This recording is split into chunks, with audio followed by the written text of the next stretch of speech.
ಇವತ್ತಿನ ಪ್ರಮುಖ 6 ಅಪ್ಡೇಟ್ಸ್ ಒಂದೇ ವಿಡಿಯೋದಲ್ಲಿ. 1. ನೇಪಾಲ್ ಫ್ಲಡ್ಸ್. ನೇಪಾಳದ ಭೀಕರ ಪ್ರವಾಹದಲ್ಲಿ ಸಾವಿನ ಸಂಖ್ಯೆ 162ಕ್ಕೇರಿದೆ. ರಕ್ಷಣಾ ಕಾರ್ಯಾಚರಣೆ ಮುಂದುವರಿದಿದೆ. 2. India China. ಭಾರತ ಮತ್ತು ಚೀನಾ ಗಡಿ ಮಾತುಕತೆಯಲ್ಲಿ 8 ಅಂಶಗಳ ಒಮ್ಮತಕ್ಕೆ ಬಂದಿವೆ. 2. ಹೆಚ್ಚುವರಿ ಮಿಲಿಟರಿ ಹಾಟ್ಲೈನ್ ಚಾನೆಲ್ ಸ್ಥಾಪಿಸಲು ಒಪ್ಪಿಕೊಂಡಿವೆ. 3. NEET PG 2026. NEET PG 2026 admit card ಇಂದು ಬಿಡುಗಡೆಯಾಗಲಿದೆ. ಪರೀಕ್ಷೆ ಆಗಸ್ಟ್ 30ರಂದು ನಡೆಯಲಿದೆ. 4. Railway update. ಬೆಂಗಳೂರು ಬೆಳಗಾವಿ ಸೇರಿದಂತೆ 8 ರೈಲುಗಳು 7 ದಿನಗಳ ಕಾಲ ವಿಳಂಬವಾಗಲಿವೆ. ರೈಲು ಪ್ರಯಾಣಿಕರು ಗಮನಿಸಿ. 5.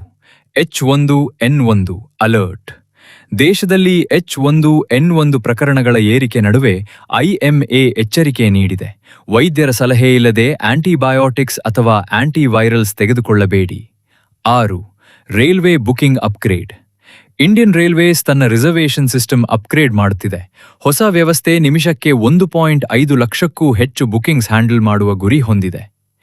ಇಂತಹ ಇಂಪಾರ್ಟೆಂಟ್ ಅಪ್ಡೇಟ್ಸ್ಗಾಗಿ ಫಾಲೋ ಮಾಡಿ.